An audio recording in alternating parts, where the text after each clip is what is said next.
Não, estou testando o som do microfone aqui do notebook. Eu vou gravar lá e depois eu gravo aqui só o áudio. Eu esqueci também. A gente tem que... Esqueci. Mas beleza. Bom, vamos continuar então. Só vou lembrar algumas coisas importantes. Pentateuco, 5 primeiros livros da Bíblia. Josué. Pentateuco, 5 primeiros livros da Bíblia.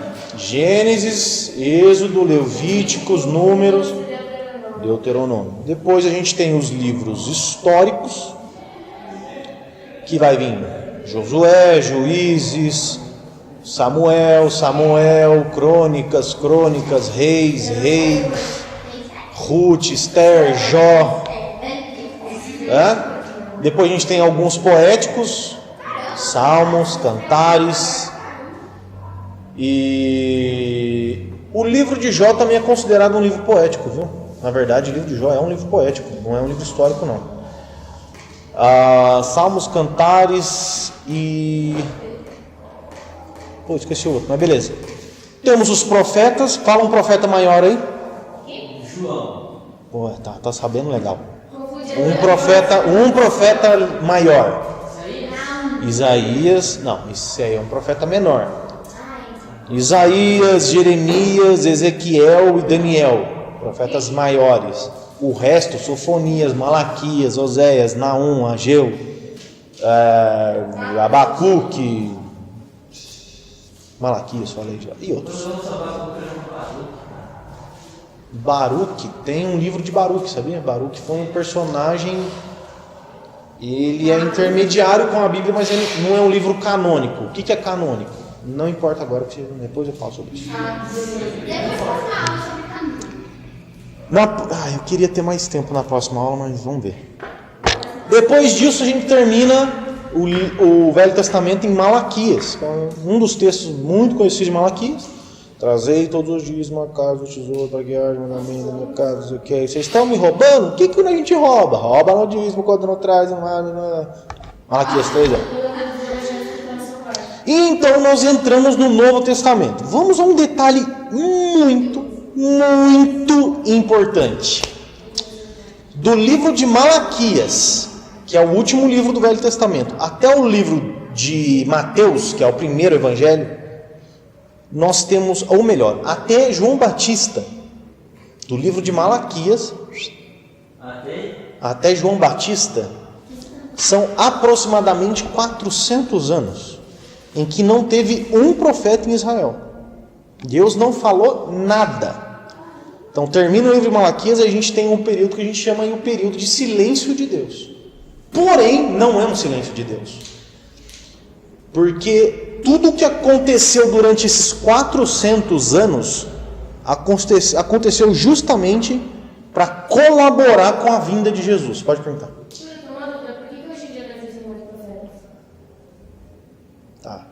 Depois eu respondo isso. Eu vou terminar aqui e eu respondo para você. É que eu achei que você ia perguntar algo a respeito disso. Mas durante esses 400 anos não teve nenhum profeta. E depois veio João Batista, que era um profeta. Trabalhou como um profeta. E ele então foi a voz de Deus que clamava no deserto. Durante esses 400 anos surgiu muita coisa importante. Por exemplo, os fariseus. Os fariseus é uma galera que a princípio era muito importante. Quem eram os fariseus? Os fariseus significam separados, o nome fariseu, separado de alguma coisa.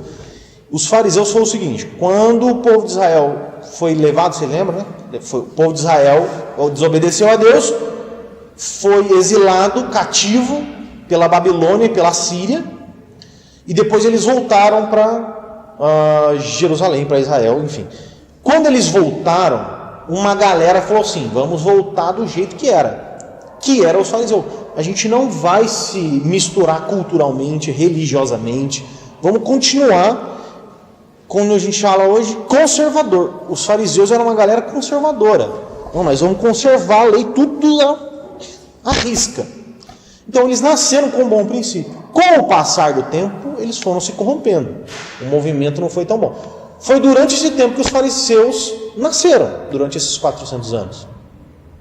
Outra coisa extremamente importante, quando Jesus veio, a cultura da época era helenista. O que é uma cultura helenista? Enzo, você que manja. Da Helena. É uma cultura sumariamente grega, filosoficamente grega, ideologicamente grega. O idioma, por exemplo, hoje a gente não fala em inglês. Tipo assim, hoje a língua, tipo assim, a língua universal é o inglês. Aquela época era o grego. Eles falavam muito grego, aramaico, grego e hebraico mais para a galera judaica. Mas, não, latim veio depois, na época da reforma, bem para cá na igreja, por causa da igreja católica. Mas era... E por que aconteceu essa... Por quê? Vocês lembram... Não, vocês não assistiram o Alexandre o Grande, né? Alexandre o Grande foi um baita do imperador. Alexandre o Grande foi um cara monstruoso, usado por Deus. Olha o que eu estou falando, estou sendo ousado em falar isso. Alexandre o Grande se levantou, o império dele, e ele muito rápido, muito rápido, conquistou muito território. E ele ia conquistando o território e implantando o helenismo, implantando cultura grega. Então, tipo assim, tá lá Alexandre na Pérsia, eu vou agora conquistar Roma. Chega lá, escola grega, filosofia grega, língua grega, cultura grega. Eu vou para a Espanha, grego.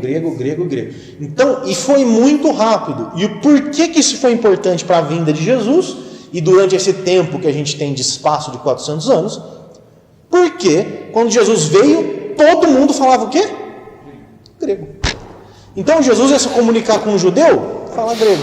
Ia se comunicar com um gentil, fala grego. Então, tipo assim, ficou muito mais fácil a comunicação de Jesus. Tudo isso mostra que, embora tenha 400 anos aí de silêncio, Deus estava trabalhando.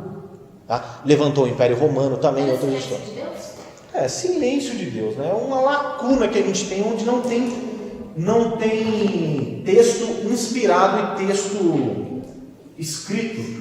Nunca ficou tanto tempo assim sem um profeta em Israel, por exemplo. E durante esse tempo não teve. Então a gente tem 400 anos de... Durante esse tempo a gente teve os Macabeus. Se você pegar a Bíblia católica, tem o livro dos Macabeus, que não é um livro inspirado, mas é um livro histórico. Tem muita verdade lá, entendeu? Então, assim, são livros legais de se ler, não de se ter como regra de fé. O livro católico tem 3 a mais do que 7 a mais. 7? Por que eu não falei isso? Porque, a gente vai voltar aqui. Tem 7 livros que fazem toda a diferença. Vamos fazer uma aula de os livros que Eles têm todos os nossos livros, mais 7. E por que tem por que tem esses outros livros? Diz a lenda, que a gente precisa estudar sobre isso, mas diz a lenda que a Igreja Católica, ela canonizou. O que é o cânon? Sabe o que é cânon? Sim. O que é cânon? É o que é canônico para a história, né? Isso. Cânon. Mas o cânon que eu falo, o cânon bíblico, é tipo assim, cânon significa cana. E a cana era uma régua de medir. Uma régua. Tudo que se encaixa na régua está dentro. Então, por exemplo, por que esses livros aqui estão dentro? Porque se encaixam no cânon. O cânon nada mais é do que um conjunto de critérios estipulado pela igreja para definir esse livro é de Deus. 1 Coríntios tem que estar. Depois a gente fala mais sobre isso. Vocês escolhem assim. Sim, porque foi um concílio da igreja. Dependendo dos pilares. Exatamente. Por exemplo, a gente pega um livro de Paulo, 1 Coríntios, por exemplo, e pega um livro, o Evangelho segundo Tiago. A gente não tem. Mas tem esse livro. Evangelho de Pedro, por exemplo. Aí quando você lê o Evangelho de Pedro e as cartas de Paulo, você fala assim, não está batendo. Está meio estranho. Tira. É como se fosse uma lenda. Mas como eu estou falando, tem um critério, vários critérios. Todos os livros da Bíblia se encaixam nesses critérios. Por isso que nós temos 66 livros. Depois a gente fala que isso é a história da igreja, gente. Mas o que eu quero fazer para vocês cânon é Régua de medir. Eu estava falando Da igreja que tem mais. Da igreja católica que tem mais A Igreja Católica, depois dos primeiros séculos, eles começaram a ter muitos problemas com a Bíblia como a gente tem hoje. Por exemplo, como é que eu vou justificar a adoração aos santos? Como é que eu vou justificar a adoração aos santos? Se eu na Bíblia só tenho coisa contra. O que eu faço? Entendeu? Ah, mas eu preciso justificar uma doutrina que não... Tem livro histórico. Então, não, tem. Só que tem alguma... O que aconteceu? Eles fizeram uma reunião para inserir outros livros na Bíblia, porque precisavam de respaldo bíblico para justificar suas práticas. O que eu quero dizer com isso? A igreja, ela surge da Bíblia. A nossa fé, ela surge da Bíblia. A Bíblia emana a nossa fé. Ela é a nossa regra de fé. O que a Igreja Católica fez? Vamos colocar na Bíblia a nossa crença. Então nós vamos fazer a Bíblia falar o que nós acreditamos e não vamos acreditar no que ela fala. Tipo a adoração de Maria. Exato. Eu não sei direito, a gente tem que estudar isso, né? Não vai, nossa, é muito tempo. Isso. Mas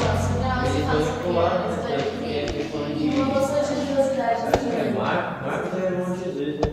Na verdade, sim. que nem os católicos sabem disso, porque eu tenho uma amiguinha, ela é Católica aqui. Católica. católica. Minha mãe vem, eles ficam todo o churrasco, coisa que tem em casa, ou na casa deles, sempre acaba no assunto de religião. Tá. Sempre tem. Certo. Nessa, eles ficam perguntando da nossa e a gente pergunta deles. Meu pai fica lá excluído lá com coisinha assistindo. Vai ficar uma coisa. Tá. E daí, Prossiga. meu tio, ele perguntou, por exemplo, como funciona o batismo de vocês? Chegou uma hora, minha mãe perguntou assim, Quebrado. por que vocês acreditam na Maria? Daí a minha tia, ela começou a falar, mas ela falou, sei lá, sabe? Porque Mas isso... eles não têm uma... Daí ela falou assim, porque vocês não têm um negócio na Bíblia dizendo que adorar a Maria. Na próxima aula, qual que vai ser a nossa aula? Eu falei para vocês no dia do jovens. Porque não pode ter mais todas. Por que não pode ter ministério de dança? Eu falei sobre isso? Falou pra mim. Não, a aula não vai ser sobre por que não pode ministério de dança. Vai. Porque não é legal. Não, a gente vai falar sobre isso na próxima aula. Mas, por que eu gostaria de mais tempo para tratar sobre isso? Porque tem uma doutrina fundamental da reforma protestante. A reforma protestante, ela trouxe 5 pilares fundamentais para a nossa fé. Que são os 5 solas. Já ouviu falar dos 5 solas? Não. Nós vamos estudar isso para a honra e glória de Deus, que vocês nunca mais vão se desviar na vida de vocês. 5 solas. O que é sola? Sapato. Somente. Sim. 5 solas. Sola Escritura. Somente a Escritura. Solos Cristo. Somente Cristo. Sola Fide. Somente a fé. Só lhe deu glória. E sola gratia. Sola graça. Somente a Deus agora. Estes 5 pilares é o punhal que nós damos na Igreja Católica. Por quê? O primeiro é só a Escritura, somente a Escritura.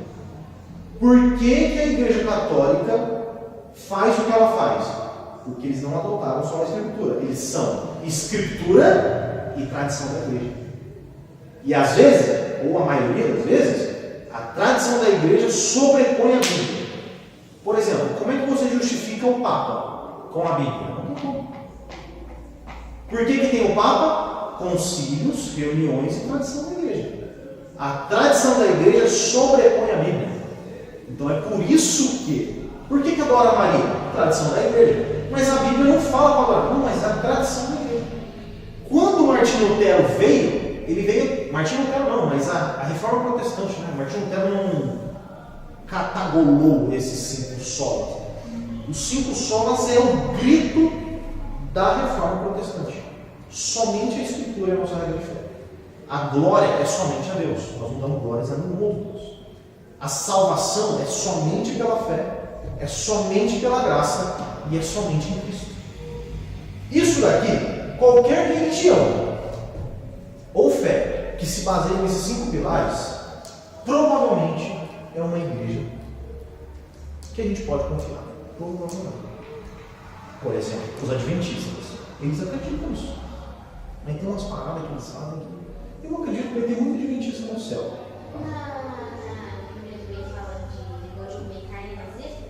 Tem coisa de não pode comer carne de porco, não sei o que. Eles são muito. Mas o que eu quero trazer para vocês é 5 solas, gente. E quando a gente fizer, ó, eu vou me comprometer com vocês. Quando a gente tiver as aulas sobre os 5 solas, pode ser. É que a gente tem que falar sobre história da igreja, muita coisa que é importante. Pode ser também. Pode ir lá em casa. 5 solas, tá? Boa ideia. Ótima ideia. Vamos fazer isso. Isso. Então, tenham isso em mente. Quando eu for dar as aulas sobre 5 solas, no final eu vou fazer perguntas e um só. Quem se sair melhor, eu vou dar uma pulseirinha que eu ganhei da Fiel, que por sinal eu estou com a minha camisa da Fiel, onde eu trabalhava. E essa pulseirinha foi da Encontro de Jovens 5 solas. É top a pulseira. É como se fosse uma pulseira 5 solas. Vou mostrar para vocês depois. Mas, gente, deu para entender até aqui? A gente, depois desse tempo de silêncio de Deus, a gente começa a ter esses livros. Os evangelhos, Mateus, Marcos, Lucas e João. Pergunta, Sofia, por que a gente tem 4 evangelhos falando a mesma coisa? Por exemplo, Mateus, Marcos, Lucas e João. É 4 evangelhos do mesmo Jesus que fala quase a mesma coisa. Por quê? Não. A gente vai falar sobre isso, tá? Ó, eles falam um pouco diferente. É um pouco diferente, mas eu vou explicar para vocês o porquê, tá? Não. Só em Mateus tem. Os livros do Novo Testamento foram escritos pelos discípulos de Jesus. Eles queriam que os outros ouvissem a respeito da nova vida que é possível através da morte e ressurreição de Jesus. O quadro que segue mostra os diferentes grupos de livros que compõem o Novo Testamento. A outra parte não importa. Só um detalhe, gente, que eu esqueci que eu vou terminar.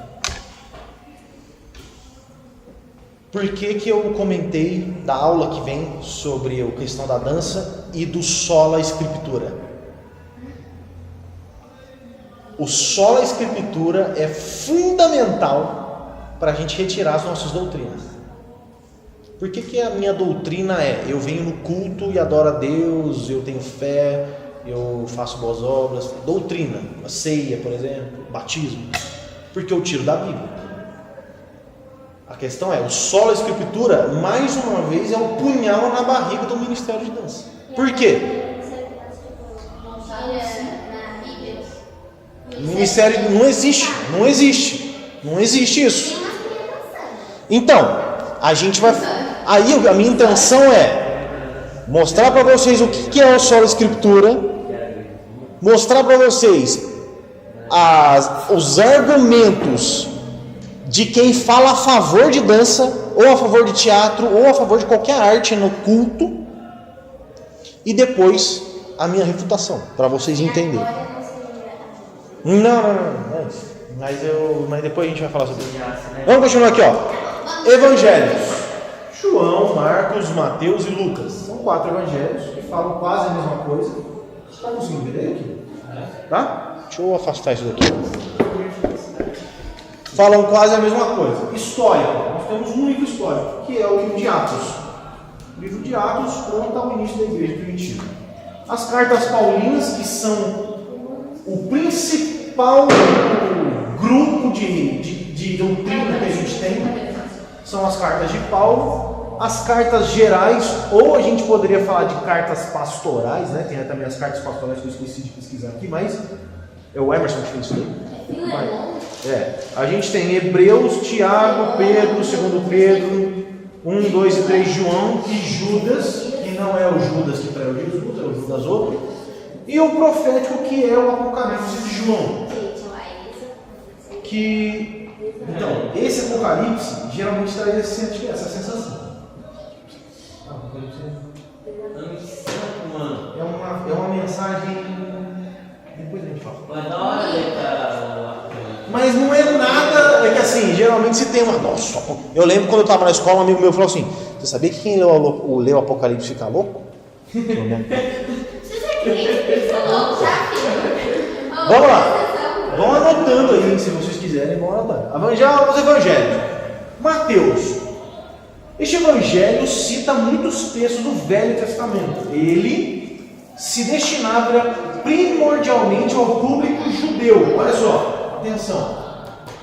Isso são detalhes importantes dos evangelhos.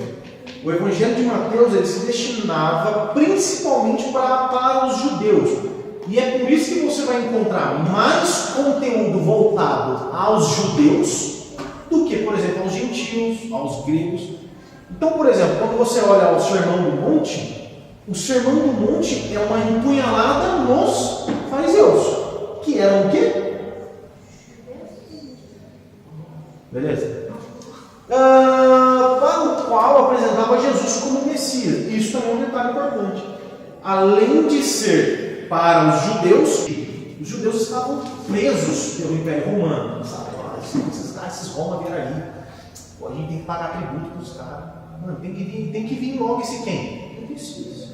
Só que na cabeça dos judeus, o Messias era político. Era um Messias que ia vir com a AK-47 dando tiro em todo mundo. Só que o livro de Mateus traz Jesus, o Messias, prometido nas Escrituras, baseado no Velho Testamento. Então Jesus é o Cordeiro de Deus que veio tirar o pecado do mundo. Você fala, meu Deus, é isso o Messias? Que não mata, não traz evolução? E basicamente Mateus vem trazer isso para a gente. Perceber Jesus como um ungido, um enviado de Deus, e mostrar isso baseado no Velho Testamento, mostrando para os judeus. Tá? Narra a história de Jesus desde seu nascimento até sua ressurreição e põe ênfase especial nos ensinamentos do Mestre. Beleza. Marcos, considerando esse aqui, o livro de Marcos na verdade, Marcos ele foi um escritor, mas o Evangelho de Marcos é, entre aspas, o Evangelho de Pedro. Porque Marcos foi o escritor de Pedro. Então Pedro, Marcão, escreve aí, ó. Beleza, Evangelho de Marcos. Considerado o mais antigo de todos, Evangelho destinado ao público romano. Ele apresenta Jesus como filho do homem. Olha só. Vocês já viram uma Bíblia falar assim, filho de Deus, filho do homem. Em algumas situações, quando a Bíblia fala assim, ó, filho do homem, na verdade ela quer dizer filho de Deus. E quando ela fala filho de Deus, na verdade ela quer dizer filho do homem. Por exemplo, quando eu falo assim, você é o filho do cão. O que eu quero dizer com isso? Que você não é filho do diabo, mas que você faz coisas que se assemelham ao seu pai, que é o cão. Percebeu? Quando eu vejo o Enzo falar assim, você é filho de Deus, de fato, você é filho de Deus. Mas eu estou querendo dizer, não que ele veio gerado de Deus, porque Deus é o pai biológico dele. Não. Está dizendo de uma forma conotativa. Exatamente. Filho de Deus. Sim. Quando Marcos escreve Jesus como filho do homem, ele está falando que ele está escrevendo Jesus como filho de José e Maria? Mas filho de quem? De Deus. E o problema é que Jesus, como filho de Deus, é uma empunhalada no imperador romano. Quando ele fala assim, olha, Jesus é o filho do homem, ele está querendo dizer que Jesus seria o próprio Deus, ou o próprio Filho de Deus, detentor de todo o poder do próprio Deus. E naquela época, quem que era o monstrão que deveria ser adorado? O imperador romano. Só que aqui, Marcos vem mostrar para os romanos que adoravam o imperador, que Jesus é o Filho do homem, o moço sagrado. Beleza? Anuncia a boa notícia a respeito de Jesus, dando atenção especial à sua atividade constante e à sua autoridade. Jesus vai de um lugar ao outro anunciando a vinda do reino de Deus, ensinando, fazendo milagres e curando os doentes. Isso aqui também é interessante. Uma das ênfases de Marcos também é mostrar Jesus como servo. Abre aí o livro de Marcos, primeiro versículo. Porque ele fala, não precisa servir, mas sim para servir. Marquinhos, livro do Marquinhos. Marcos o quê? Marcos, acho que é um mesmo. Marcos 1. Que escrito?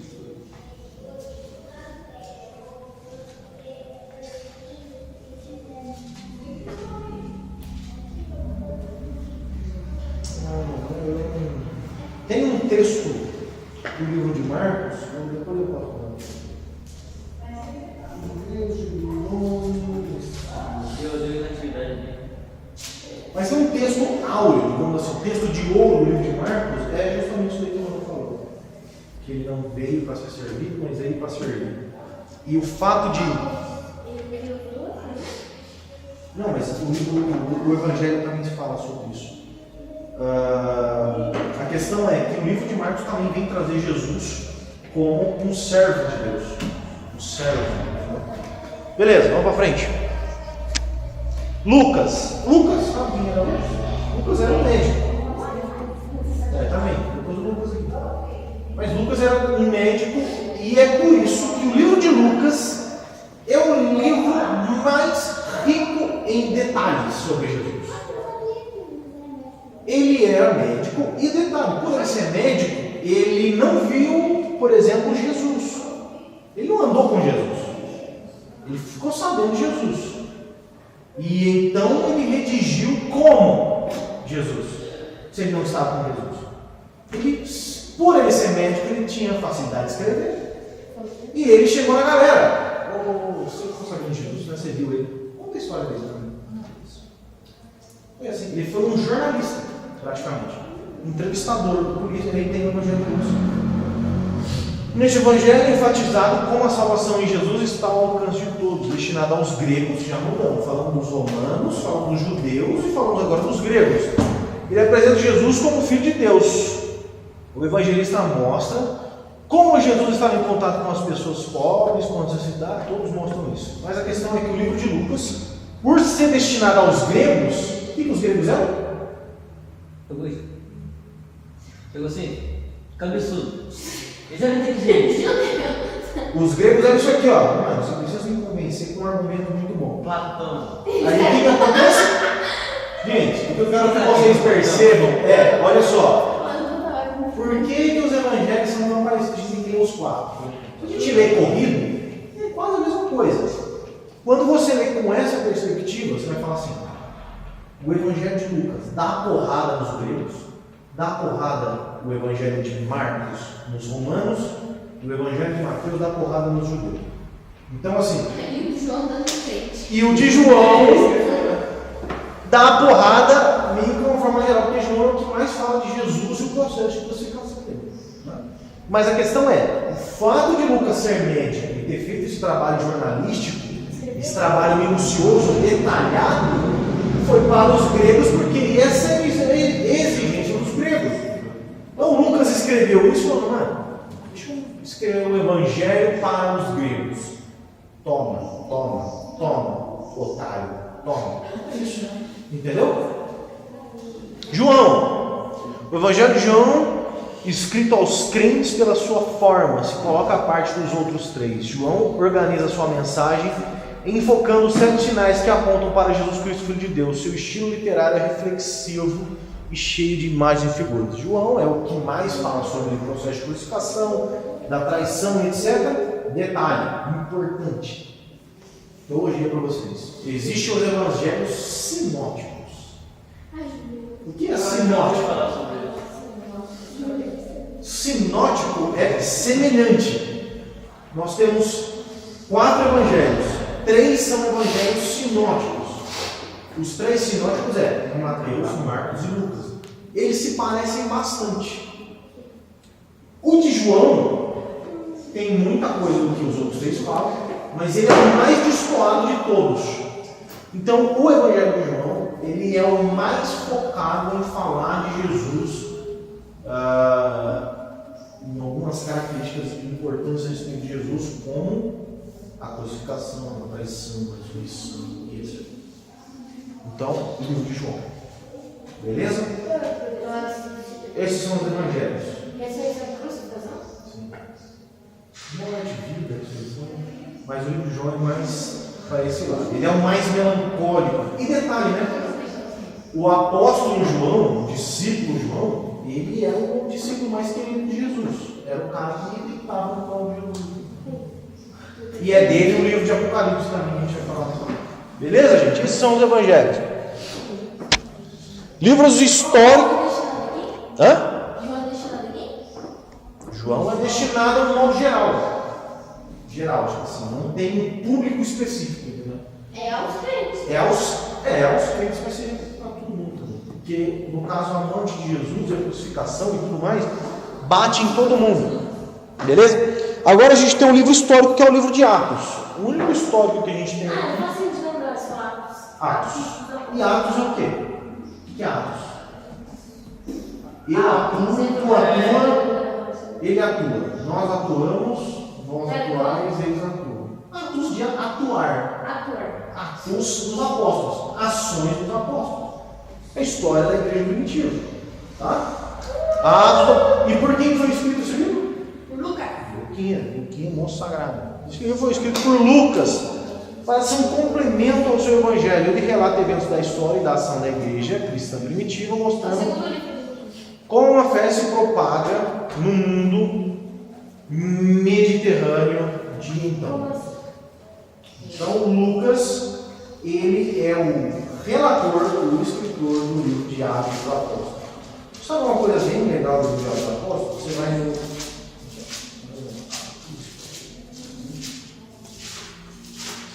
O livro de Atos dos Apóstolos, ele termina da seguinte forma: durante 2 anos, Paulo morou ali numa casa.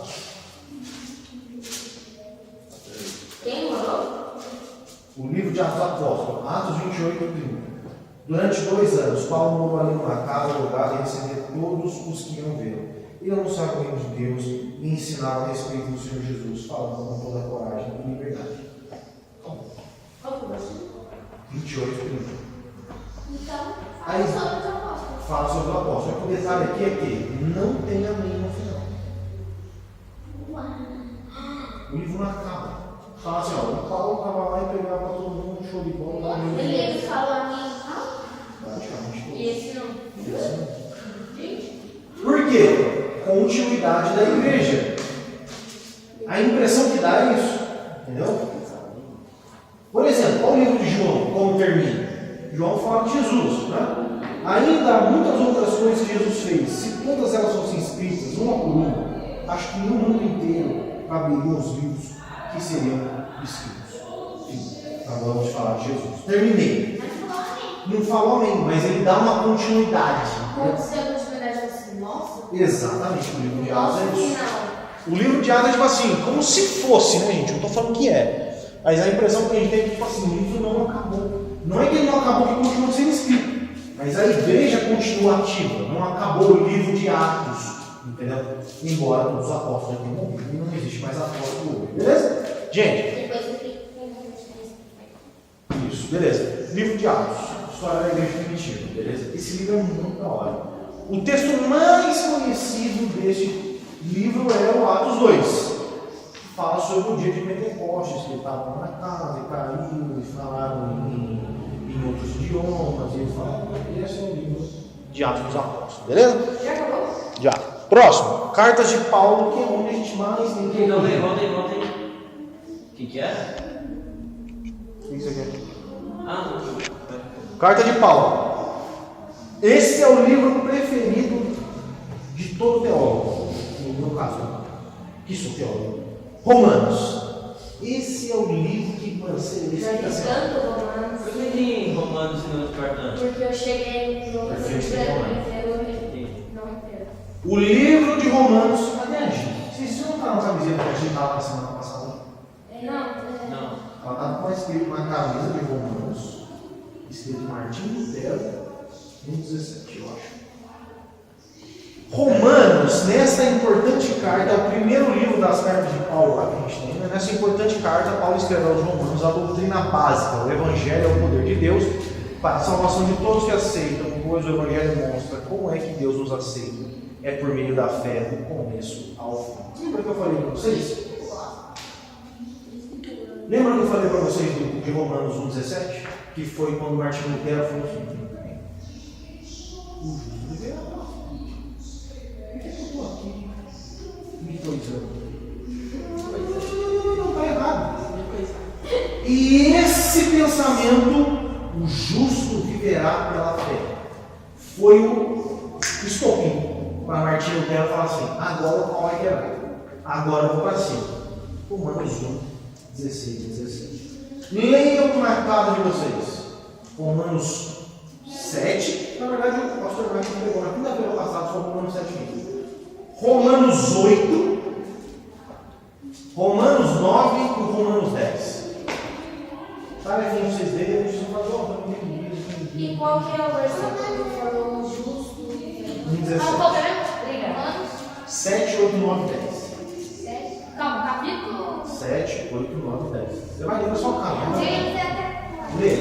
Esses capítulos, 7, 8, 9, 10. Para vocês verem, vocês precisam ler, tá? Beleza. Capítulo 7, 8, 9, 10. Vamos. Você está escrevendo tudo? Não precisa. Primeiro Romanos 16, 17, está na sua Bíblia, só se você escrever. 1 Coríntios, gente. Romanos vai ter 13, eu acho.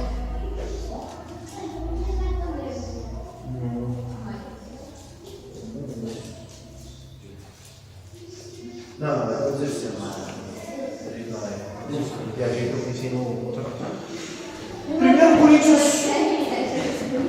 Gente, se vocês querem um raio-x, uma tomografia, o que é uma tomografia? Boa pergunta. Calma. O que é um raio-x? Pra ver você? Por dentro. Sim.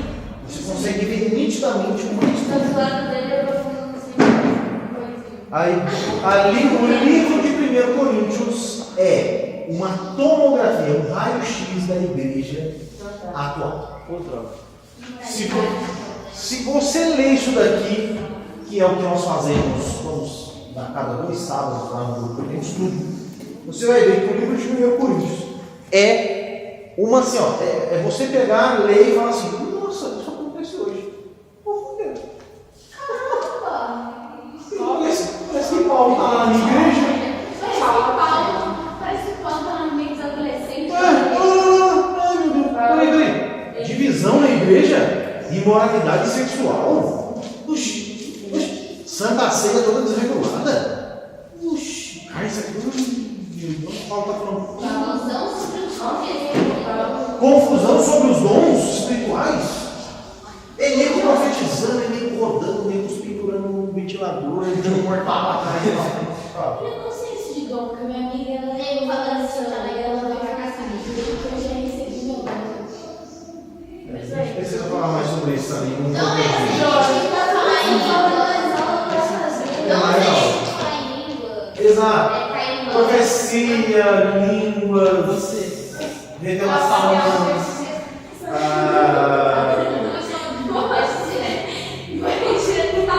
Beleza, gente? Primeiro Coríntios. Carta de Paulo à igreja de Corinto, que era uma igreja. Ó, essa a gente tinha a igreja de Roma, a igreja de Gálatas, a igreja de Éfeso. Essa era de longe a pior de todas. De longe, a igreja de Corinto. E detalhe, ela era a pior e era a que mais manifestava os dons espirituais. Por exemplo, nós temos um caso em 1 Coríntios 5, que fala de um homem que tinha relações sexuais com a sua madrasta. Incesto. Então nós temos esse caso em onde? Em 1 Coríntios. Segundo ele, computador não tem pizza. Isso, faz isso. Bom. Então, essa igreja aqui, velho, fato de Paulo, igreja de Corinto, beleza? Esse livro aí, lembra aquele filme que falou que era ruim? Lembra do moleque que tem relação com o pai? Sim. Esse livro é muito parecido com esse filme. Que ele mostra. Não, o livro não é parecido. Você está pegando um caso do filme, separado, e falando que tem um caso de incesto lá no filme que é uma nada a ver. Meu Deus, que filme ruim. Mas aqui a gente só trata do caso. Isso não é um incesto como esse filme, por exemplo. Porque esse cara está tendo relações com a mulher de seu pai, que provavelmente é sua madrasta, não é sua mãe, a mãe dele deve ter morrido, ou enfim. Aí tem esse cara, beleza? Livro de 2 Coríntios. Segunda carta de Paulo aos Coríntios. Nessa carta, o apóstolo Paulo escreve sobre o seu relacionamento com a igreja de Corinto e as dificuldades que alguns falsos profetas haviam trazido ao seu ministério. Relacionamentos da igreja? Relacionamentos da igreja? Eu não vou sentir agora. Relacionamento da igreja. O problema aqui é o seguinte: tinha uma galera lá em Corinto que não aceitava o apostolado de Paulo. Ou que às vezes não aceitava as coisas que Paulo falava. Aí Paulo vem com o pé na porta. E no 2 Coríntios tem muita coisa legal aqui também. Detalhe, vamos lá, curiosidades da Bíblia.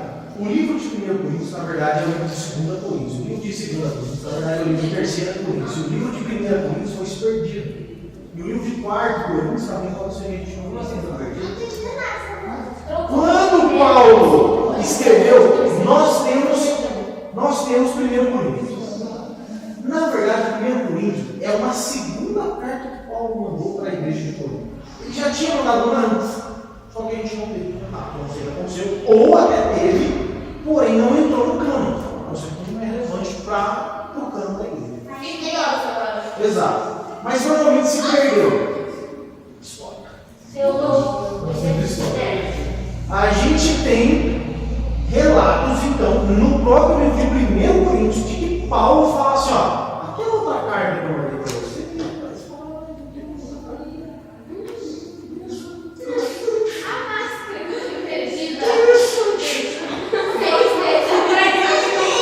Vocês lembram que eu acabei de falar do caso de incesto? Sim. Ele fala assim: ó, expulsa esse cara da igreja e entrega para Satanás. Nessa carta? Na primeira. Ele fala assim: ó, expulsa esse cara da igreja e entrega para o capeta. É isso que o Paulo fala. É muito bacana a disciplina eclesiástica, né? A gente é muito Bambi, cara. Você repreende o ex, aí o ex, ah, eu vou mandar assim, gente, eu não quero mais, eu não quero. Paulo fala assim: ó, manda pro Satanás, pro cravo união, expulsa esse cara da igreja. Isso que é o ruim. Manda ele pro cão, a fim de que o seu espírito seja salvo. Olha qual é a intenção de Paulo. Ele fala assim: ó, expulsa o cara do incesto, entrega ele pro capeta e pro mundo. E é isso que ele fala: entregue para Satanás, para que o seu espírito seja salvo. A intenção de Paulo com a disciplina eclesiástica era fazer o seguinte: eu vou tirar você da igreja, e lá no mundo, quando Satanás te tocar, você fala assim: mano, porque o capeta vai me quebrar. Ah, pezinho consciência? E sabe o que acontece em 2 Coríntios? Esse cara se converte. Gente, a Paulo é monstro sagrado. Disciplina. Ele se converte, se arrepende. E você vê isso em 2 Coríntios, o cara está lá. Você arrependeu lá sem vergonha. Ele pegava uma praça e se arrependeu. Não sei, Apóstolo Paulo e 2 Coríntios. E o primeiro saiu o segundo, e o primeiro subiu e o quarto subiu. Você tem 1, 2, 3 e 4. O 1 e o 4 sumiu. A gente usa o 2 e o 3, que na verdade é o 1 e 2. Não entendeu mais isso? Gálatas. Porque existe relatos, por exemplo, 1 Coríntios, ele mesmo fala, o próprio Paulo faz, segundo ele já falou, eu nem antes. Mas cadê? Entendeu? Na cana. Decidiu que não ia entrar na Bíblia, do Código Conhecido. Qual a solução da igreja? Não foi. Mas beleza. teve um negócio chamado concílio. Concílio da igreja que reuniu os maiores teólogos da igreja. Depois a gente vai falar sobre isso. Gálatas. Gálatas é muito importante vocês terem em mente o que é o livro de Gálatas. Essa carta expõe a liberdade da pessoa que crê em Cristo com respeito à lei. Paulo declara que é somente pela fé que as pessoas... O livro de Gálatas, gente, é o seguinte: os Gálatas estavam sendo influenciados por judaizantes. O que é judaizante? Por exemplo, Jesus veio e morreu na cruz. A gente não precisa mais de sacrifício, não precisa mais do templo, não precisa mais do Santo Santo, não precisa mais de nada. Aí chegou uma galera aqui, depois que Paulo pregou para os Gálatas e abriu uma igreja lá, entrou uma galera lá para influenciar a igreja a voltar às práticas judaicas. Tanto é que ele fala aqui, ó, com respeito à lei, que é justamente isso. Ele queria, esses caras queriam que a galera voltasse para as práticas judaizantes. E Gálatas fala sobre isso. Paulo defendendo a fé, defendendo Cristo, defendendo o seguinte: mano, não tem essa de ai de templo, ai de cordeiro. Não tem essa. É o livro de Gálatas. Deixa eu pegar um textinho muito gostoso. Gente, eu adoro os textos bons. Gálatas. Paulo é top, filho. Paulo é monstro sagrado. Porque Gálatas.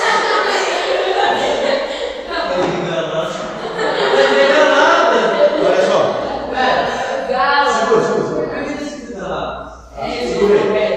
Gálatas 1, olha só. Gálatas 1, versos 6, 7 e 8. Maravilho-me de que tão depressa passeis daquele que nos chamou a graça de Cristo para o Evangelho. Ele está falando assim: eu me impressiono que muito rápido vocês estão largando a verdadeira fé para voltar a sacrificar animais, por exemplo. O qual não é outro, mas alguns de vós inquietam e querem transtornar o Evangelho de Cristo. É muito, olha que gostoso. Mas, ainda, que nós mesmos quem? Os apóstolos, o próprio Paulo, nós, ou um anjo do céu vos anuncie em outro evangelho, além do que já vos tem anunciado, seja anátema. Anátema é maldito. Que Paulo está falando assim, ó, eu estou impressionado como agora há pouco eu preguei o evangelho para vocês e agora vocês não ouviram esses caras judaístas. Impressionante. Só que deixa eu falar um tempo para vocês. Qualquer um, até mesmo eu, o próprio Paulo, o John, o pastor Michael, um anjo que anuncia um evangelho diferente desse evangelho que eu falei para vocês, seja maldito. Pode falar. Exato, pode falar, João. Sim, igreja da Galácia, exatamente. Cara, geograficamente isso não manjo muito pra nós. Deve ser. Porque a Turquia, por exemplo, o Iraque era a Babilônia. Sim. Mas, por exemplo, aonde ficava o Jardim do Éden hoje? Tinha um lugar geográfico. Por exemplo, se você buscar hoje Rio Tigres e Rio Eufrates, que são citados no Éden, você vai encontrar.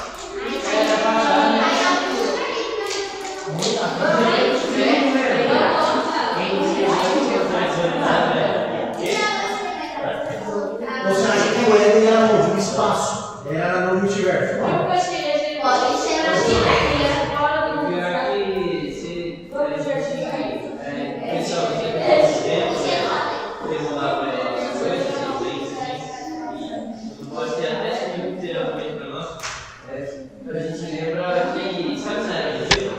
Manda. Tinha pouca água, né?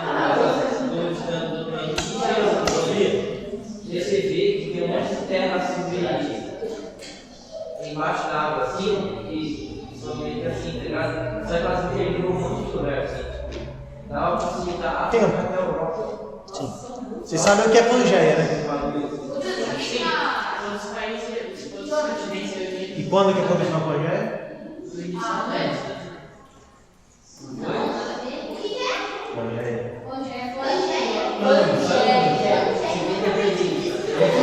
vão falar, mas a Pangeia é o dilúvio. O dilúvio não foi uma chuva, gente. Não foi chuvinha que choveu. A Bíblia fala que o dilúvio. Não. A Bíblia fala que o dilúvio saiu torrentes de água do fundo da terra. Não foi só chuva, foi terremoto, foi chuvarada. Foi um regaço Do pau. Exatamente. Gente, vamos pra frente que eu não sei que horas são. Ó, a gente tem mais 30 programas. Efésios. Vamos lá. É o quê? Geografia? É por isso que eles são burros.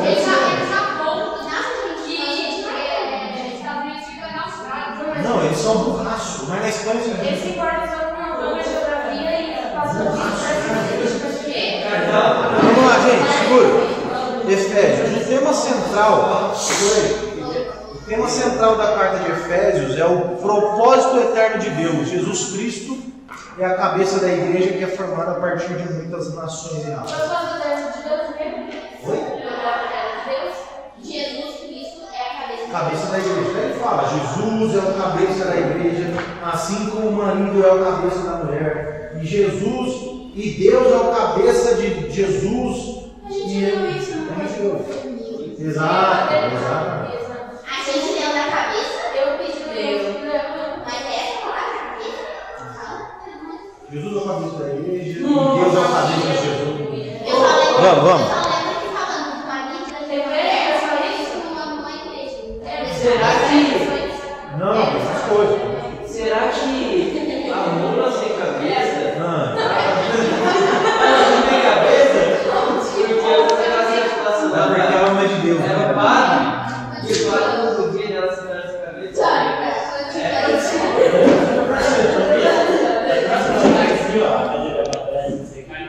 Você já percebeu que o folclore brasileiro sempre tem alguém deformado? Sim. A mula sem cabeça, Saci Pererê, Curupira,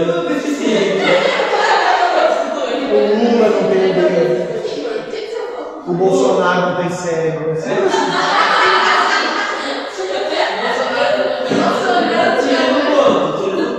O Boto transforma não sei no que, tem a Yara lá que vem no mar.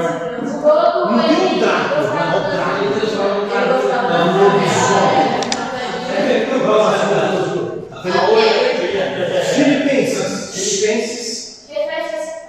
A ênfase dessa carta está no gozo que o crente em Cristo encontra em todas as circunstâncias da vida. O apóstolo Paulo escreveu quando estava encarcerado. Lembra o texto? Tudo posso. Daquele que me fortalece. Seja os nossos costumes como de Cristo, que não ajuda a ser como Deus. Deixou a sua glória e desceu e veio se tornar como homem, se rebaixou a ser como homem e servo, e foi ao mais profundo abismo. Mas ressurgiu, está à destra de Deus Pai, e todo joelho se dobrará, toda a língua confessará que Jesus Cristo. Filipenses. Colossenses. Nessa carta, o apóstolo Paulo diz aos cristãos de Colossos que abandonem suas superstições, que Cristo seja o centro da sua vida. Se eu não me engano, aqui você vai ver gente, por exemplo, se batizando pelos mortos. E Paulo, tipo assim, ele quebra a perna desses caras, entendeu? Tá, primeiro Tessalonicenses. O apóstolo Paulo dá orientações aos cristãos de Tessalônica a respeito da volta de Jesus ao mundo.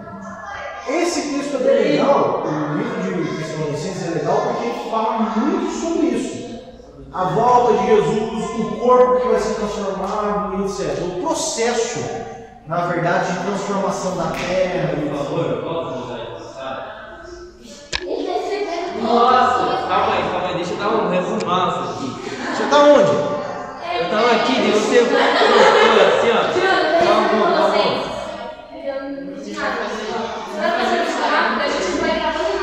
o apóstolo Paulo, ele meio que tinha muita superstição, muita igreja, tipo assim, costume pagão na igreja.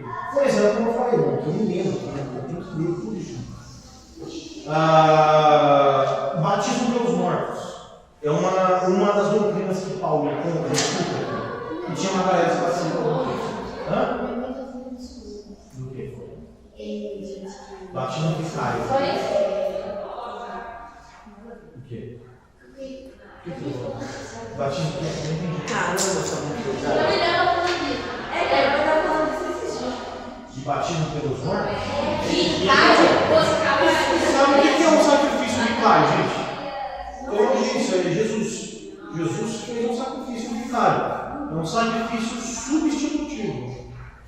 Por exemplo, você morreu sem se batizar. Você batiza o meu nome, daí fala. Exato. Aí você, não, vou me batizar pela minha filha, porque ela me batizou. Aí eu vou batizar pela Júlia, que daí é tudo E certo. Tessalonicenses é só sobre a transformação da Aí terra. a Júlia, mesmo que ela não se batize, a mãe dela fala assim, pô, cara, minha filha não se batizou. Os mormons fazem isso. Os mormons fazem. Chega, mano. Acabou rapidão. Não. Rapidão, agora é rápido. Será? Eu vou tirar qual mesmo, se você ia falar de Transformação, novo céu, nova terra, novo corpo. transformação da terra, novo corpo, voto de Jesus, etc. Muito resumido.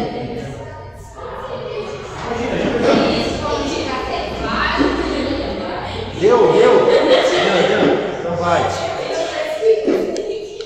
2 Tessalonicenses. Como em sua primeira carta, o apóstolo Paulo fala do retorno de Jesus ao mundo, também trata de preparos dos cristãos para a vinda do Senhor. Parte 2. Agora a gente chega, atenção, a gente começa agora com as cartas de Paulo, mas as cartas pastorais. Cartas pastorais. O que é uma carta pastoral? É uma carta de orientação. 1 Tessalonicenses fala, 1 Tessalonicenses é praticamente a mesma coisa. Aí agora a gente começa em 1 Timóteo as cartas pastorais, que são cartas destinadas ao pastorado. No caso, o próprio Timóteo era um pastor jovem. Então a intenção de Paulo aqui é trazer a teologia do pastorado, a teologia da liderança eclesiástica. O que é eclesiástica? Eclésia. O que é eclésia? Igreja. Eclésia. Quando a gente fala assim de eclésia, é igreja. Tá? Deus é a igreja. 1 Timóteo começa então, gente. 1 Timóteo começa as cartas pastorais. Essa carta serve de orientação para Timóteo, um jovem líder da igreja primitiva. O apóstolo Paulo lhe dá conselhos sobre a adoração, o ministério e os relacionamentos dentro da igreja. Carta pastoral. Isso.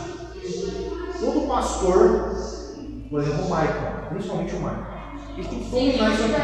Tem que dominar isso aqui. Tá? Carta pastoral. Orientação para a liderança da igreja. Não, Timóteo e outras cartas também. Timóteo, em 2 Timóteo. É outra carta para Timóteo. Essa carta trata principalmente dos deveres e responsabilidades de Timóteo.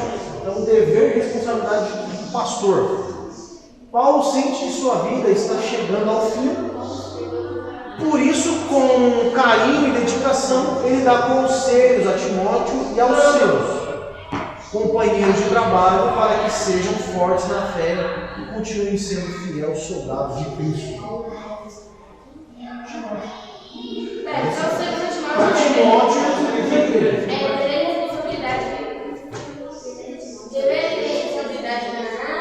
conselho no trabalho, sejam fiéis a o Evangelho, seja fiel até a morte.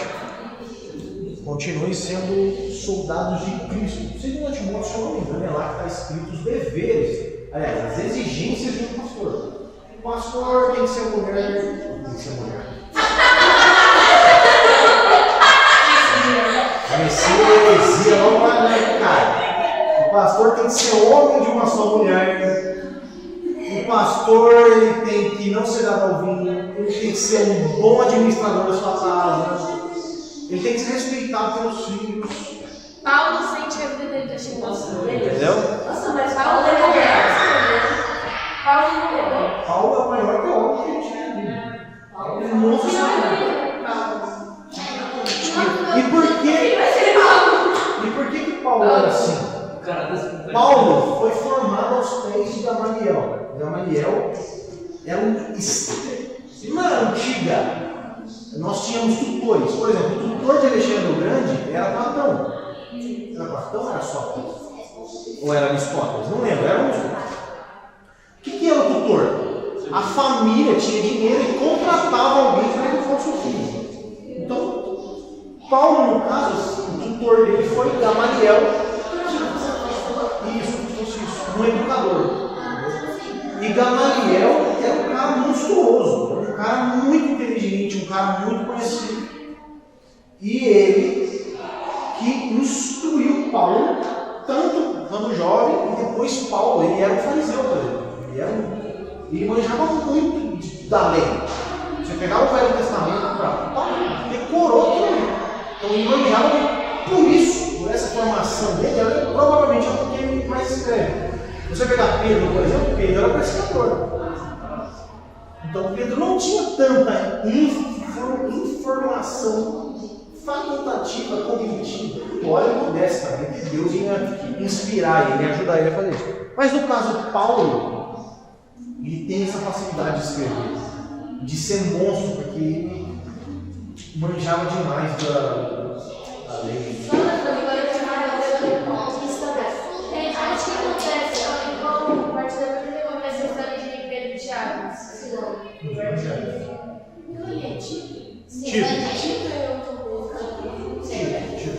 Vamos lá, Tito. Tito era ministro em Creta, mais uma vez uma carta pastoral. Paulo recomenda que Tito use sua autoridade para o bem do povo de Deus e que sua maneira de agir seja tão correta que sirva de exemplo para todos. Aí você tampa, né, gata? Tito. Filemon, gente, agora vamos falar um pouquinho sobre esse Filemon.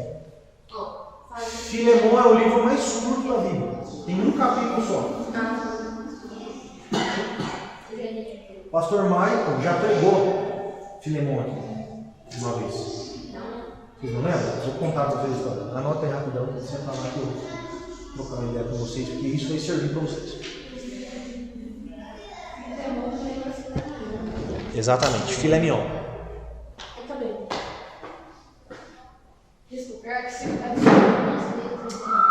Livro de Filemon tem um capítulo só, mas um detalhe.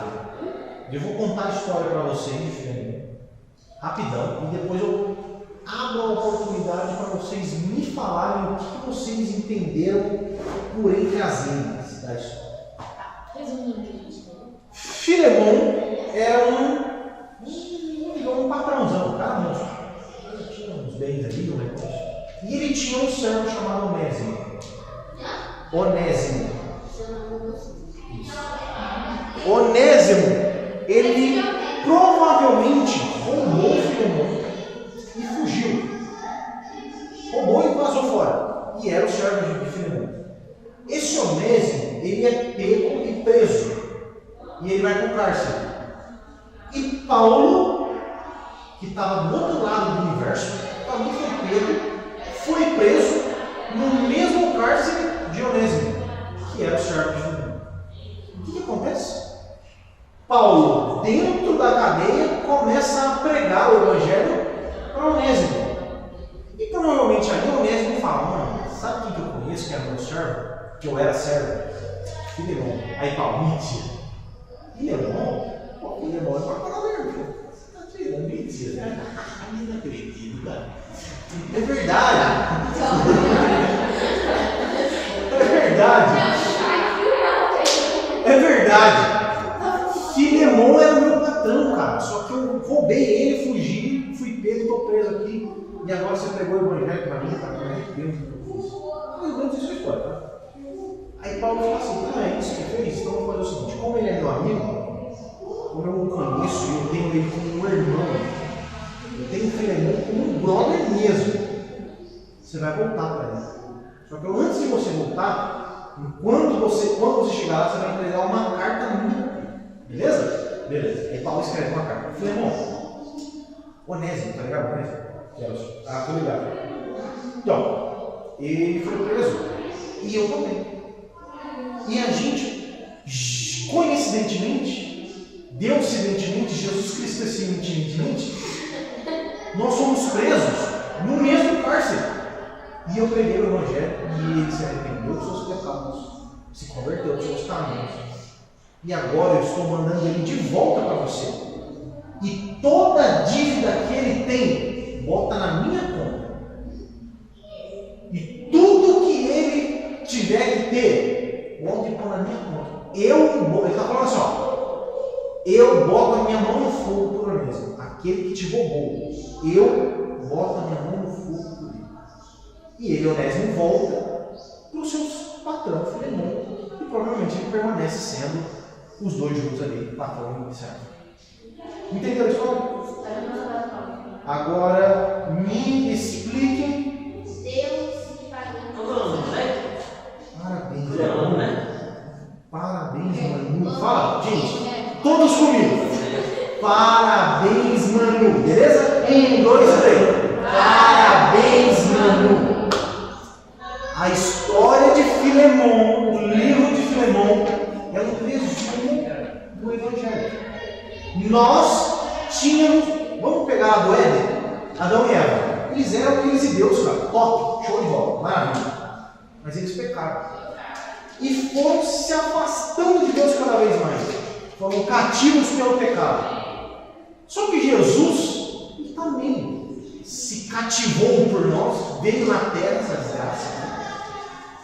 E aqui, nesse cativeiro de pecado, ele pegou o Evangelho para a gente. O Evangelho que a gente não merecia, que era estava preso no início do universo. Ele veio e prega o Evangelho para a gente e depois ele fala assim: você crê no que eu falei, Júlio? Creio. Então eu estou te mandando de volta para Deus em mim. Por que eu falo isso é muito importante? Talvez na escola, no trabalho, qualquer que seja. Você pode falar assim: quem leu a Bíblia? Não li. Vamos fazer. Leia lá o livro só. É um capítulo só, tem uns 20 versículos. Leia Filemão. Leia lá. Você explica para a pessoa o que é o livro de Filemão. Nárnia.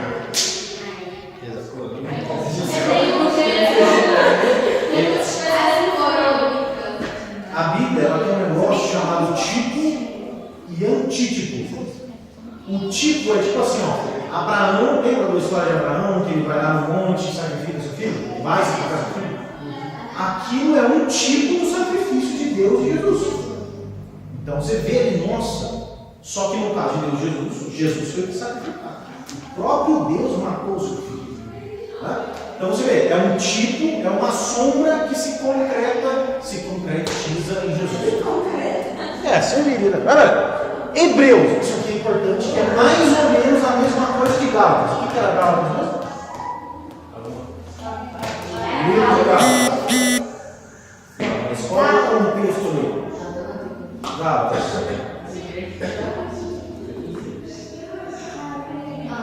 Ó, o nome da carta.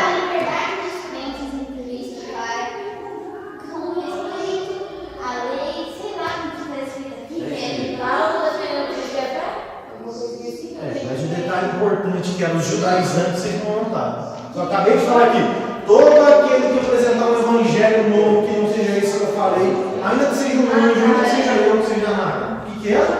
A galera judaizante que queria. Hebreus. Qual é a diferença de Gálatas para Hebreus? É que Paulo pregou em Gálatas e falou com Gálatas. Nós não sabemos quem é o escritor de Hebreus. Pode ser Lucas, pode ser Paulo, ou pode ser alguém. Não necessariamente Paulo ou Lucas, mas pode ser, mas a gente não sabe, não tem certeza. A diferença de Gálatas para os hebreus é que esses Gálatas aqui são esses hebreus são hebreus. Ou seja, eles vêm desde nascidos praticando isso. aquela galera de Paulo não necessariamente eram nascidos judeus, hebreus. Então eram gentios. E eles começaram a aprender depois de velho o judaísmo. Nesse caso aqui, a galera que nasceu na cultura judaica. E lembra que eu dei aula sobre o que? Hebreus 11:1? Os heróis.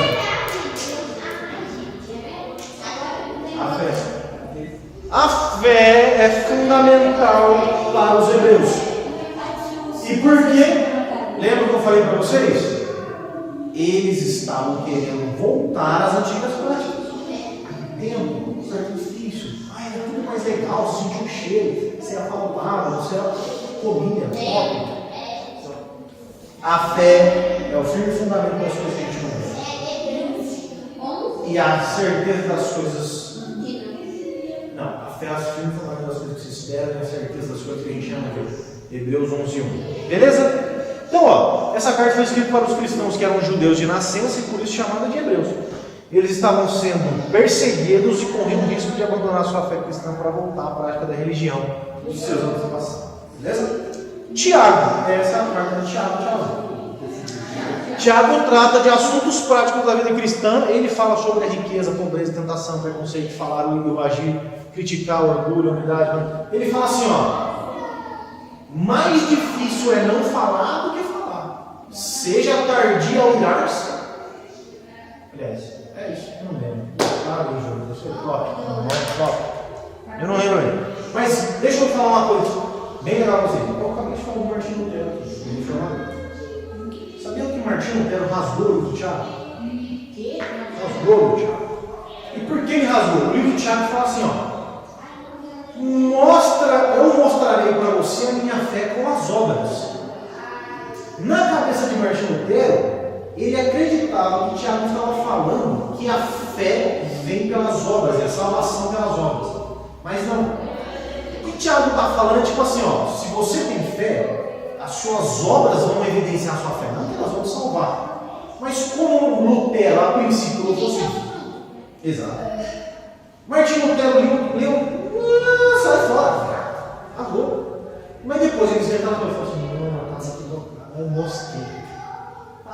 Livro de Tiago, muito bom esse livro aqui, leia, ele é bem prático. Primeira carta do Pedrão, essa carta foi escrita para confortar os cristãos da igreja primitiva que estavam sendo perseguidos por causa da sua fé. Pedro é bem legal de ler também. Pedro é o cara, os livros de Pedro são bem curtos, dá para ler, tipo assim, rapidão você lê. 2 Pedro, nessa carta o apóstolo Pedro adverte os cristãos sobre os falsos mestres e falsas doutrinas e os estimula a continuarem firmes na fé e na vida de pureza e dedicação a Deus. Doutrinas e profetas. Mestres, né? Doutrinas, falsos mestres e falsas doutrinas.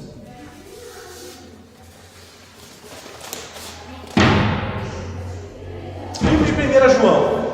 Essa carta explica verdades básicas sobre a vida cristã com ênfase no mandamento de amar uns aos outros. Para tomar cuidado com os falsos mestres e falsas doutrinas. 2 Pedro. 1 João. João é conhecido como apóstolo do amor, não é à toa. O livro de 1 João fala de amor. Deus é amor. Deus é amor. Ele está falando.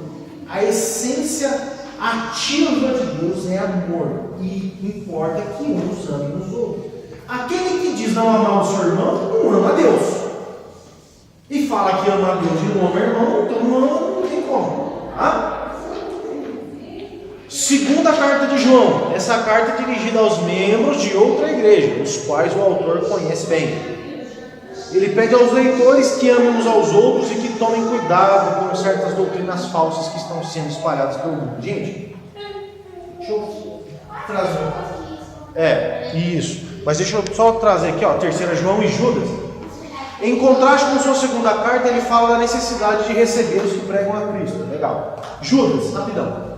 Judas adverte os cristãos em geral contra os falsos mestres que estavam espalhando ideias erradas na igreja. Se você pegar os livros, por exemplo, de Judas, 2 Pedro, 2 João, você vai ver que majoritariamente eles vão falar sobre falsos profetas, falsos mestres, falsos doutrinas. De novo. Esses 3 livros, basicamente.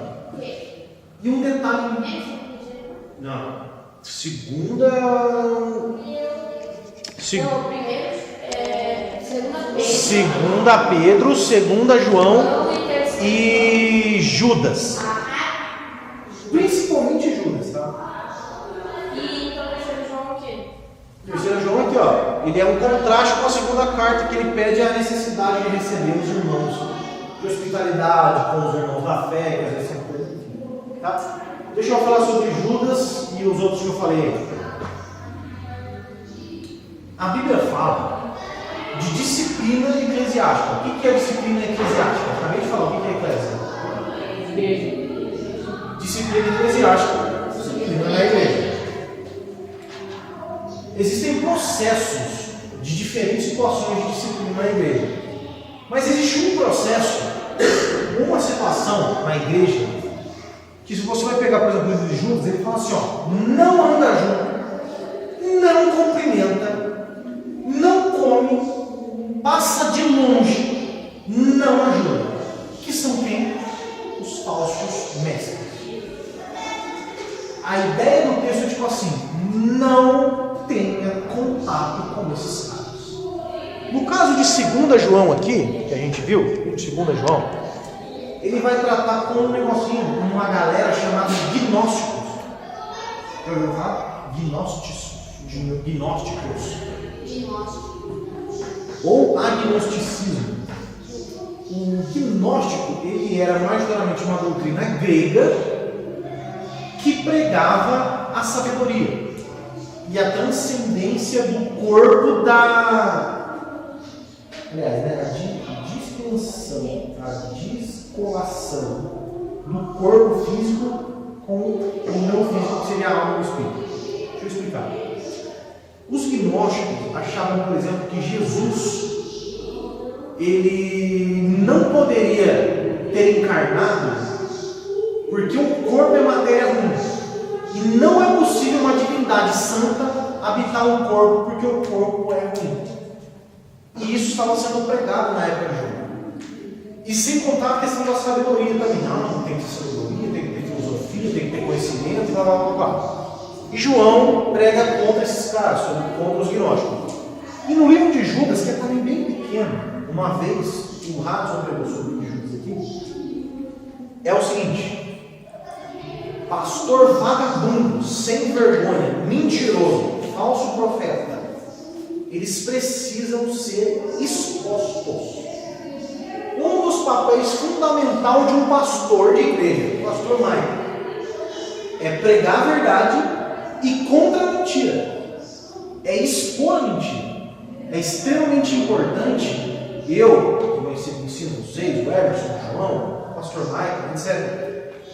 É extremamente importante a gente ter conhecimento do que se prega como mentira, que ele sabe que é mentira, e mostrar para vocês.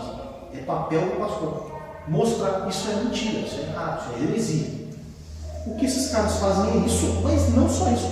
Eles mostram como é que a gente tem que tratar essa galera, com desprezo, desacatá-los. Vocês são vagabundos sem vergonha.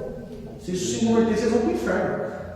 Tá? Então assim, por exemplo, eu tenho uma vontadezinha assim de um dia pegar um Edir Macedo numa esquina assim, quebrar com ele na colada. Ele já falou dele umas 60 vezes. Você não conhece Edir Macedo? 50 escolas. Edir Macedo é o líder da Universal, Igreja Universal. Ele é por isso que ele tem um modo profundo. Eu nunca falei de Edir Macedo, que eu acho que você vai falar. Falou já 4 vezes. Você falou umas 60 vezes. Edir Macedo, por exemplo, já falou uma vez sobre a possibilidade. Ele já falou, por exemplo, da possibilidade de fazer aborto.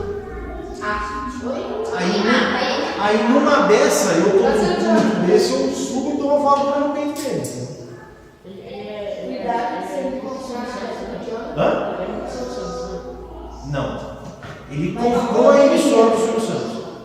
A Rede Record era do Silvio Santos. Ele comprou. Sério? Ele comprou?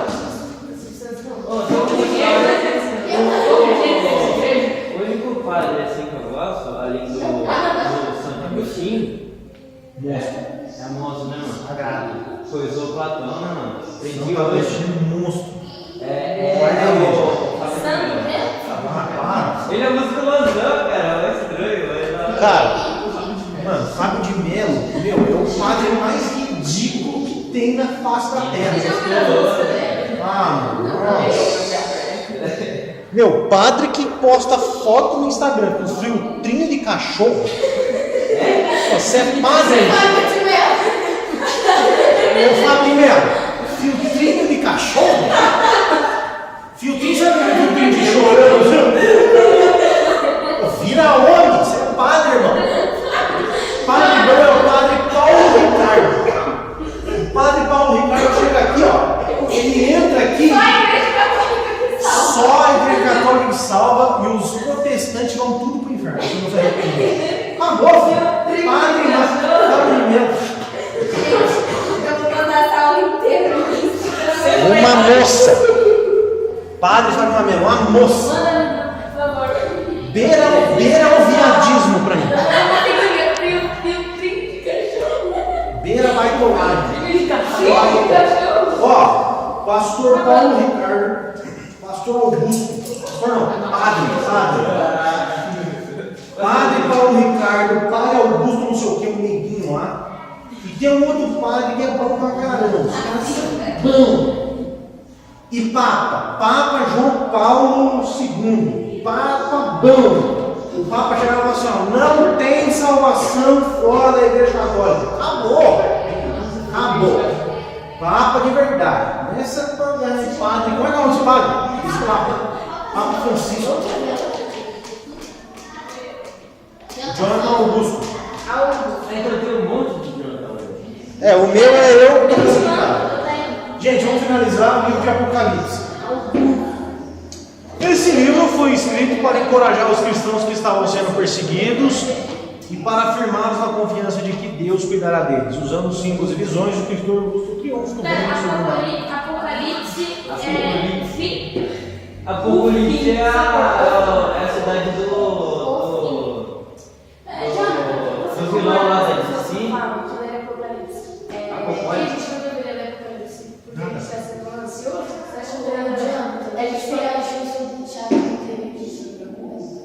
Vamos chegar, deixa eu perguntar. Teve teatro, O livro de Apocalipse, ó, o que é escatologia? Escatologia é a doutrina do fim dos tempos. Escatológica, algo futuro, que vai vir, doutrina das coisas que virão. Aí, ó, olha que aqui. Isso aqui é padre. Isso aqui é padre. Vira homem, rapaz. Deixa eu ver, por favor. Isso é padre.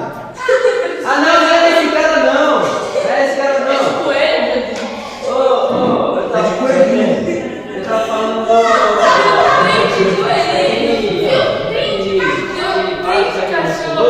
ele era mó puxadinho assim. Passa esse é o padre Marcelo Rossi. É, esse mesmo, esse que é padre. Padre Marcelo. Gente, vamos voltar aqui.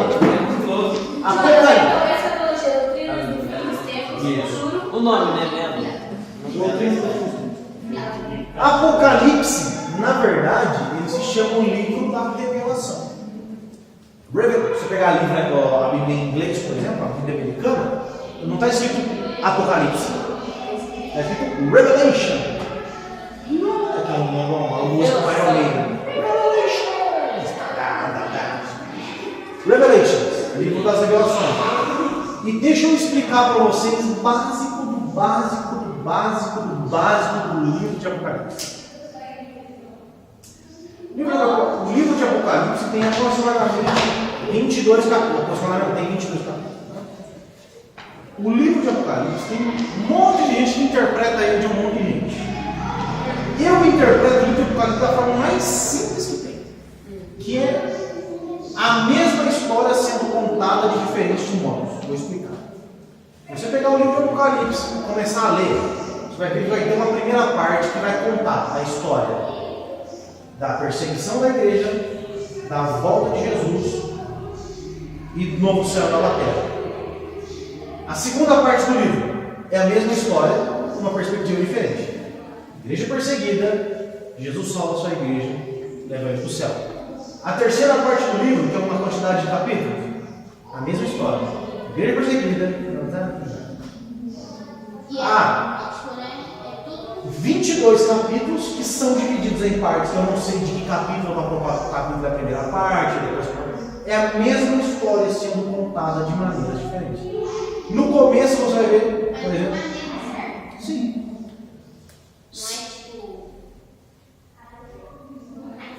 Por exemplo, numa determinada parte você vai. Outra maneira de se pensar, talvez. Não, de se pensar não. Ele mostraria pensar. Não. É assim, ó. Vou contar uma história para você. É assim, vamos contar. Primeiro, no começo ali você vai ver as cartas sendo enviadas para as igrejas. Aí a igreja de Éfeso, a igreja de Laodiceia, depois fala que, por exemplo, João vê Jesus no céu, com um pé de latão reluzente, olho de fogo, uma espada na mão, top. E o Jesus abre os livros, e o livro da vida, e começa a salvar a galera. João vê isso. Acho que é um grimório pensando bem. Tá, beleza. Vamos supor, acabei essa parte da história, beleza? Vou contar essa mesma história de um jeito diferente. Jesus, ele vai até a terra, salva a sua igreja, que estava sendo perseguida, leva para o céu. No céu, ele faz a separação, né? Faz separação, não, já salvou a sua igreja. Mas aí ele começa a distribuir o seu galardão para aqueles que foram salvos, que estavam com o nome lá no livro da vida, e inaugura o novo céu na terra. Legal. A mesma história, numa perspectiva diferente. O capeta começa a tentar a sua igreja, começa uma tribulação grandiosa contra a igreja, muitos e muitas pessoas, e começa a cair sobre a terra a ira de Deus. A ira de Deus é tão cabulosa nessa época que vai acontecer, que o texto relata o seguinte: aqueles que eles vão tentar fugir da ira de Deus, sabe como? Eles vão entrar debaixo de uma montanha, imagina o Everest. Eles vão cavar um túnel no Everest e falar assim: Everest, caia sobre nós. Caia sobre nós. Porque provavelmente isso aqui é mais leve do que a ira de Deus. Esse é o nível do que vai acontecer. Do que é a ira e a destruição de Deus. Os caras terão tanto medo de Deus que eles vão pedir para os montes esmagá-los, que vai ser mais de boa do que passar pela ira de Deus. Independente se o monte esmagar ou não, eles vão ser julgados. Não tem para onde fugir. Não tem como você sair correndo. Não tem. Que bagulho que nós perdemos. 2010. O quê? É tipo, aquele filme é bem assim. Dá um pouquinho disso aí. Tá? Mas é um pouquinho disso aí. Detalhe.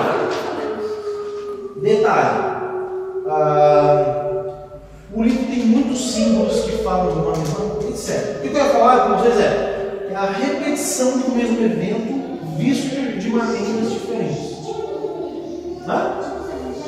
Tipos evangélicos. Exatamente. Tá bom. Beleza, gente. Só alguns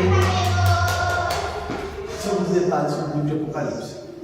Não é um livro fácil de ler, porque tem muitos símbolos, muita coisa lá que, tipo assim, estrela, chifre, e a besta que sobe do mar, e são vários e vários símbolos que você encontra o significado deles na cultura judaica e no templo. Então ele fala de um monte de coisa lá que para você compreender melhor, A cultura. Isso. Deus respondeu a Sofia, que não existe profeta. Tá. E a Lina sobre o Tiago. João, será que a gente sendo humano, A gente vai perder, se Deus não acontecer, será que a gente consegue achar o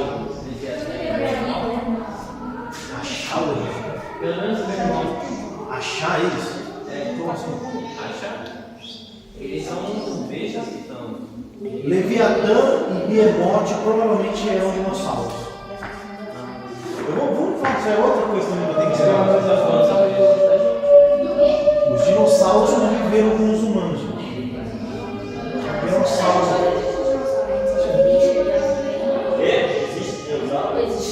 Existiu o dinossauro. Eu olho um jacaré e uma tartaruga e falo, mano. Os dois tartarugas. Eu falo, mano, ô, na moral, não é possível que um bicho desse não parece um dinossauro.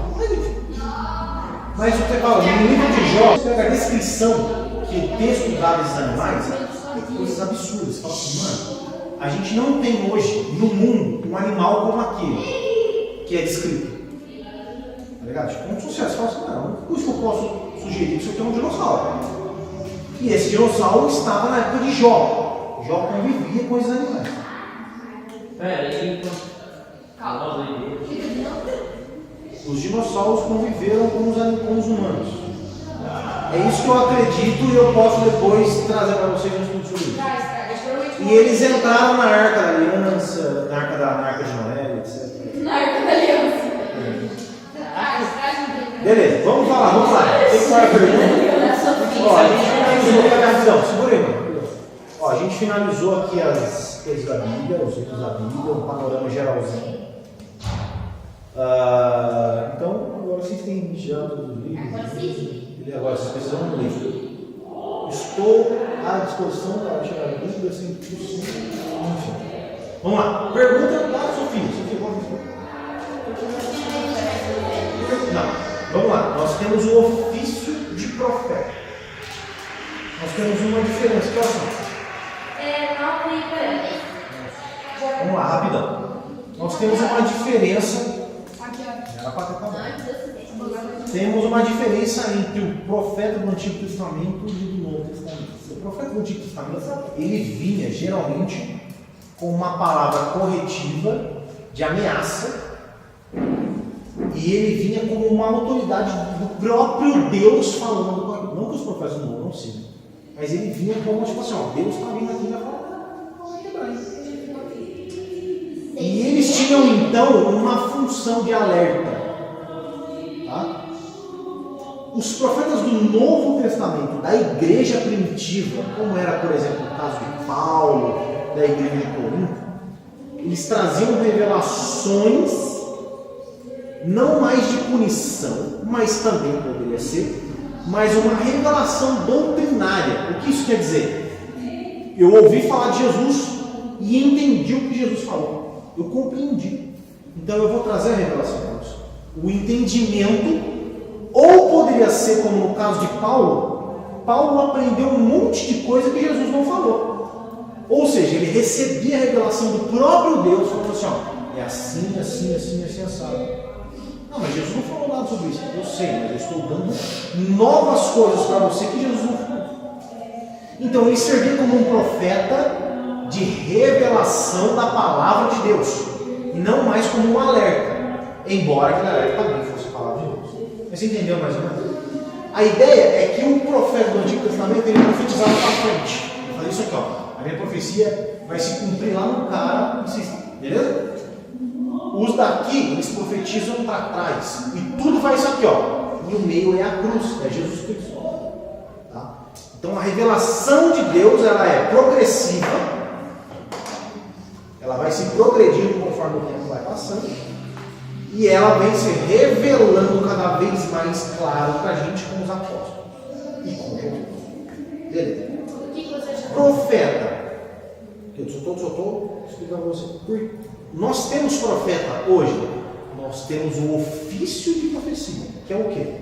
Eu estou pregando para vocês. Eu sou um profeta de Deus. Eu sou voz de Deus para vocês. Um culto tem um pregador. Ele é um profeta. Ele está atuando como quem? A voz de Deus para o seu povo. Tá? Então isso é um ofício profético. Ele está atuando como um profeta de Deus. O que nós não temos? Revelações. Não existe nada novo. Não existe um profeta, eu recebi uma revelação de Deus.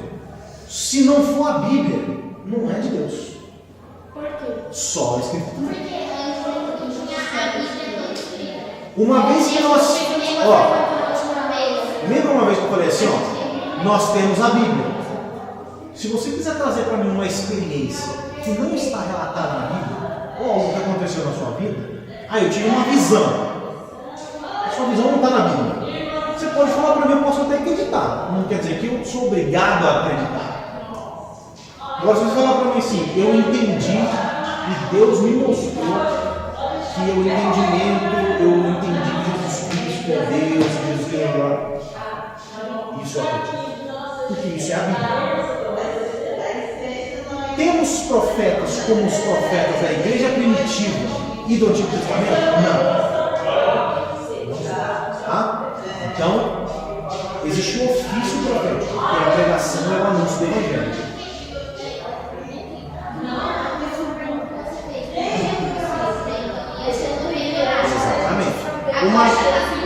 Exatamente. Aí a gente pode entrar na questão do cânon, que foi uma reunião da igreja, que eles definiram criteriosamente, e nós acreditamos que Deus é que levantou essa reunião. E Deus está, durante a história da igreja, preservando a sua palavra, através da igreja. Deus utiliza a igreja para preservar a sua palavra. Então nós acreditamos que... Por que a gente acredita nesses 66 livros? Porque nós acreditamos que Deus preservou sua palavra nesses 66 livros. E teve uma reunião onde homens de Deus se levantaram para falar assim: vamos atribuir os critérios dos livros que serão canônicos para a nossa igreja. Tá? O que você achou do teatro? Teatro. E nós vamos falar um pouco sobre isso na próxima aula. Nós vamos falar sobre arte, de uma forma geral. Teatro. Qual teatro que falou? Teatro Em 7. Teatro quanto encenação. Teatral. A arte teatro. Mas não. Estou falando atuação. Cenário, atuação, luz, mais ou menos. O teatro como doutrina. Ok. Você a palavra, é isso que você está perguntando? Sobre a palavra ou sobre o jeito que as pessoas Mas se tiver alguma dúvida em específico? Não é uma dúvida, mas isso Tá, estou falando. A encenação, o teatro em si, a arte. Mais ou menos.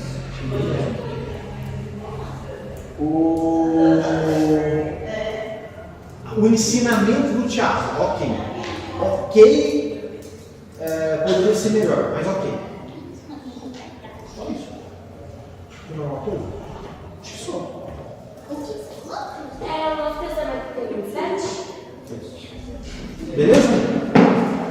Na próxima aula nós vamos falar sobre a arte e o culto. Eu vou tentar falar um pouquinho sobre o solo escritura. E eu vou tentar trazer para vocês o argumento favorável à arte no culto, no caso a dança, a arte. E depois refutar essas coisas. eu acho que essas aulas a gente deveria falar na casa de alguém. Vai surgir muita dúvida, né? Outra coisa que falaram aqui, querem fazer uma parada sobre os 5 solos? Você pode fazer ela na casa. Eu ensino para vocês os 5 solos. É que os 5 solos é muito. No final de semana. Tipo, você tem que falar um dia sobre isso. Uma escola, você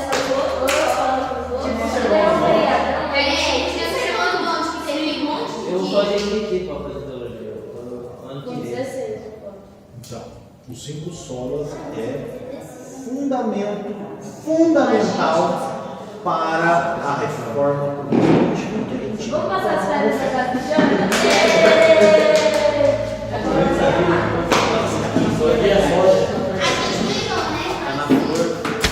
A metade vai ser pra vocês e a metade nossa. Do bicho. Deus, obrigado, amém. Amém.